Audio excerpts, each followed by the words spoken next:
In the last section, we spoke about the implementation for a little word guessing game. So we're now going to put it together inside of Dartpad. To get started, I'm going to first add in an input element on our HTML tab. So right in front of our button, I'll add in a text input like so. And I'm going to change the button text over to something like guess instead. And then to stay true to the mockup that we looked at, I'll put a h4 on here as well with something like guess the word. Okay, so now back over on the Dart tab. So back over here, we still have our reference to the button element. That's good. We're going to also need a reference to the input element as well. So underneath the button, I'm going to create a new final variable. I'm going to mark its type as input element, and I'll give it a name of input. And then to get a reference to that input element, I'm going to write out query selector for input like so. So now with our button onClick stream, we no longer really want to worry about timeout or the listen here, so I'm going to delete both those. So the first thing we're going to want to do here is attempt to limit the number of times the user can guess. So at most, I only want to take 4 events out of this onClick stream. And after that, we're going to consider the stream to be done. That's it, no more guesses. So to limit the number of times the user can guess, I'm going to add on take 4, like so.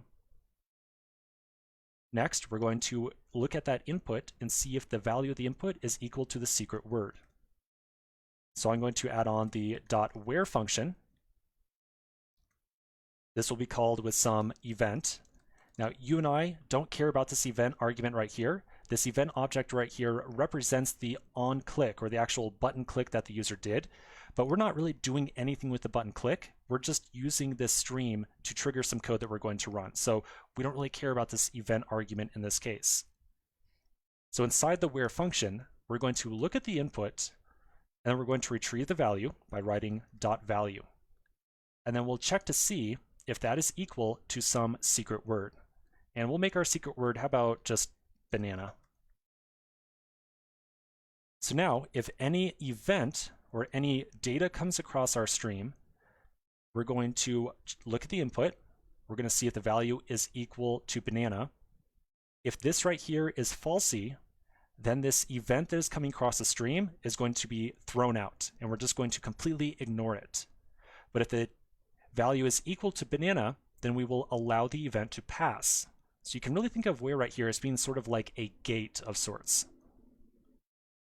So then the last thing we want to do is add on our listen function. So I'm going to add on .listen. Now the first argument to listen is going to be called anytime a data event successfully flows through our stream.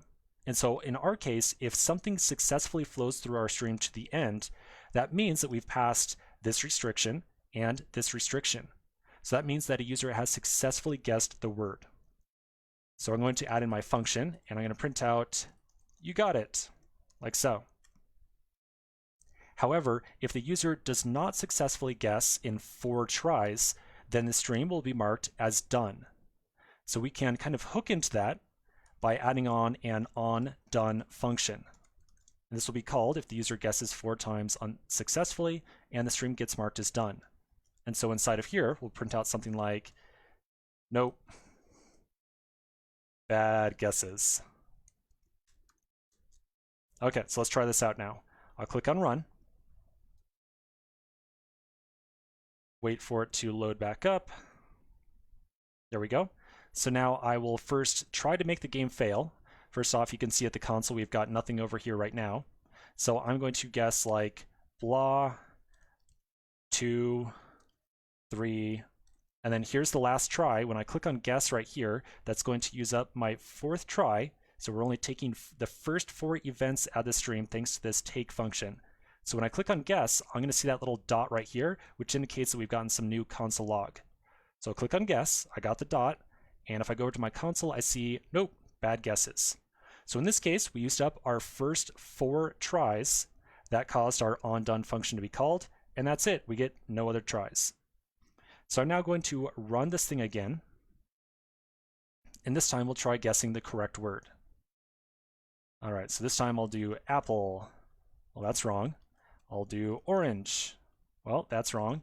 How about banana? All right, that's our word. So let's try this now.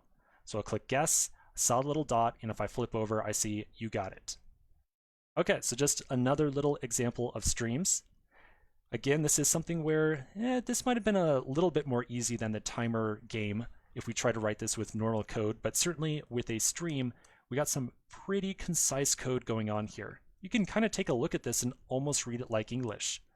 Watch for a button click, only take the first 4 clicks, see if the input value is equal to banana, and then either print out you got it if we successfully guessed it. Otherwise, when the stream is concluded, we say sorry, but like your tries are out.